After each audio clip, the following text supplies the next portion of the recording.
Alright, we're continuing on in this franchise. We are now at the third film, so hopefully the momentum can keep going. Maybe. Uh, After this movie, I was a little worried. I'm gonna be completely honest as I can be, so.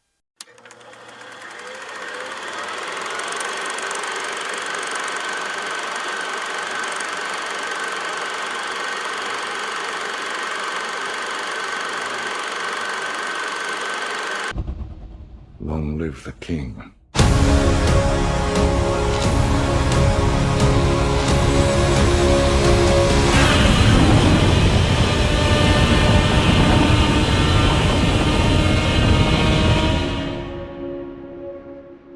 Godzilla-King of the Monsters is directed by Michael Doughtery, with a screenplay by Michael Doughtery and Zach Shields, and a story by Michael Borenstein, Michael Doughtery, and Zach Shields. The film has a star-studded cast, including, this time around, Kyle Chandler, Vera Farmiga, Millie Bobby Brown, Bradley Whitford, Sally Hawkins, Charles Dance, Thomas Middleditch, Aisha Hinds, O'Shea Jackson Jr., David Stratharin, Ken Watanabe, and Zhang Ziyi. According to IMDb's plot synopsis, the cryptozoological agency Monarch faces off against a battery of god-sized monsters, including the mighty Godzilla, who collides with Mothra, Rodan, and his ultimate nemesis, the three-headed King Ghidorah. The first two films, if you saw my review, you guys, I really enjoy it, and I also enjoyed the Monarch show. Now with this being the third film, and I know the Monarch show didn't exist before this, but still. Now with this third film, hopefully it can keep the same momentum as those films.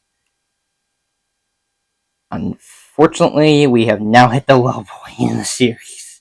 I understand that this is loved by some fans. I have a few friends myself who really love this movie because of the monster fight. I'm so happy that they can enjoy it.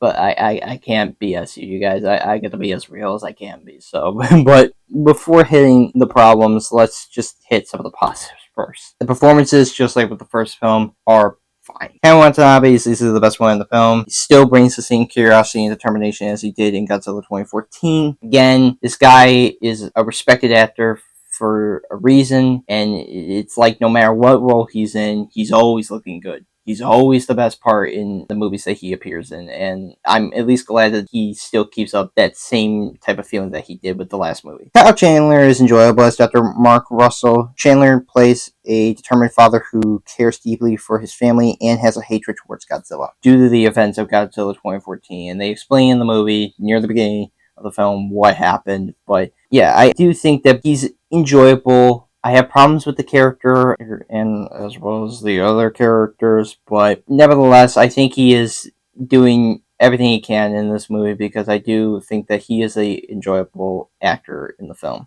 And also, he is a Buffalo resident here, so at least it was nice to have a Buffalonian in a film, and actually the lead of one. Both Chandler and Watanabe have good chemistry with each other. I could see that there is a good dynamic with one another that I actually thought that it could have worked and could have played out throughout the rest of the movie, though it doesn't. I still think that they did have some really nice banter between each other. Visuals, like with Godzilla 2014 and like with Kong Skull Island, they're still beautiful. All the tie-ins are amazing, especially for both Godzilla and Mothra.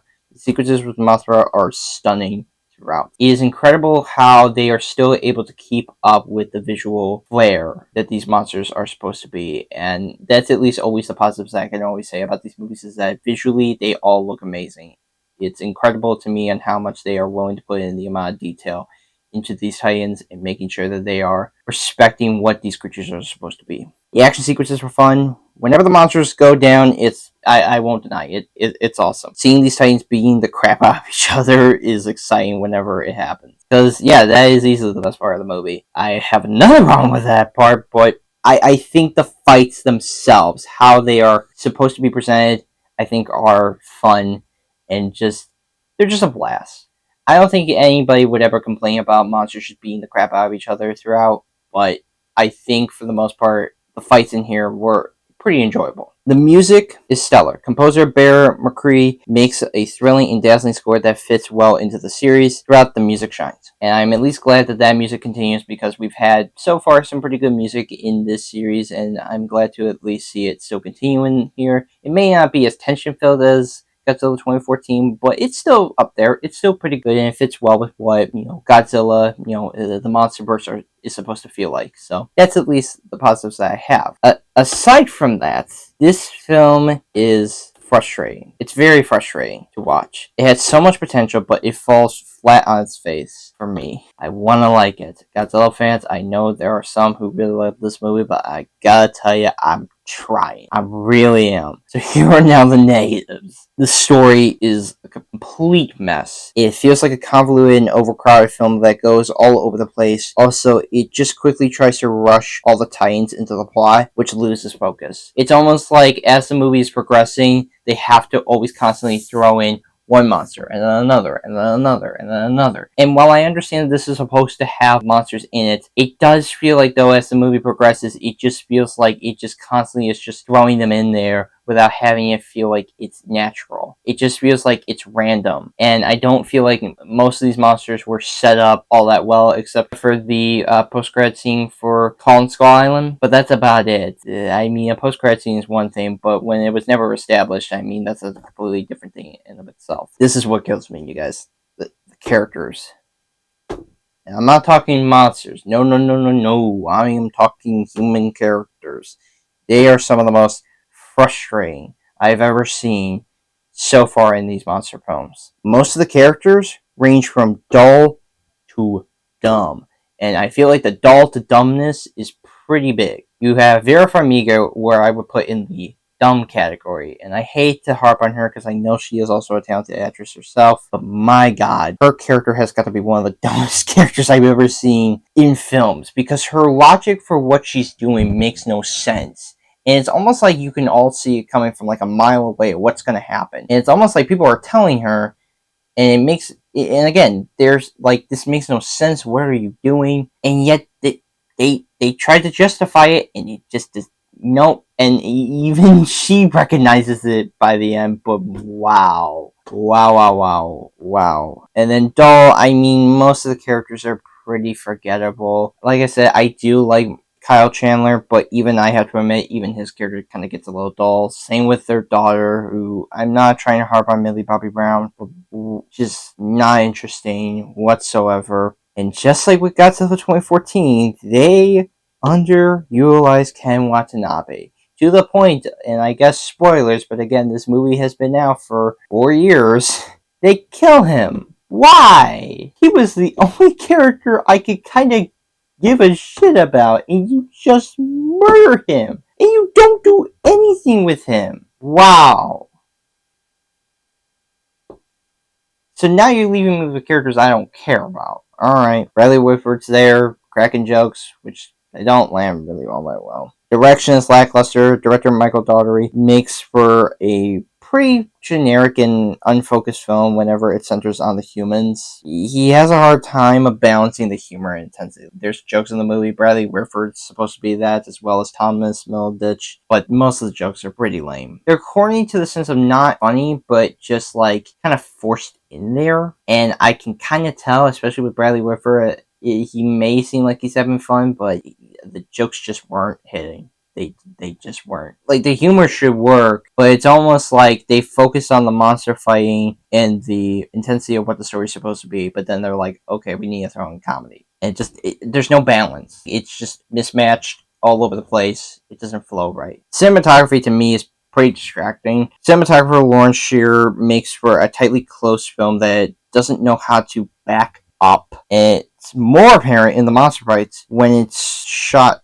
too closely. Those fights would be awesome if Lawrence Shearer just backs up, because one, it's also kind of hard to tell when they're fighting, especially near the end when it's raining and it's between Godzilla and King Ghidorah, and then soon Mothra and Rodan come into play. But it's very hard because of how it's shot, because it's almost like there's a flurry of hands, or it's so tightly close up on the monster's face that it just becomes very distracting. And this is also like that with the human characters. I also think the human characters are all shot too closely. Lawrence Shear just needs to know when to step back, let the scenery play out, instead of trying to emphasize on the human reactions all the time, or the monster's reaction. The pacing and runtime is dragged out. Each scene feels like it extends the film out with it. With a runtime of 2 hours and 12 minutes, the film could have been 2 hours or under. I don't think it needed to be over 2 hours. I just feel like it's just now padding the runtime. If it felt like it needed to, fine, but it's not warranted. It just feels like it's just dragged out for this story to go on much longer than it needs to. And with that, I just kind of got to the point near the end of the movie. I'm like, oh my god, we're over. It's over, everyone. The script is lazy. Writer Michael Doughtery and Zach Shields makes for a boring and unfunny film. It could have used more drafts, less expositions, because boy oh boy is there a lot of expositions in this movie, and there's a lot, and like I said, the jokes aren't funny, so when you come down to it, this script should have had more work. It just felt like maybe like 10 drafts in, and it still needed more time. This is a letdown. Compared to the first two films, this is a disappointment for me. I felt really actually frustrated overall. Even when I saw it in theaters, I felt like this was a hugely frustrated film for me. Because as much as I understand there are Godzilla fans who really love this movie because it has all the creatures in it, I understand completely.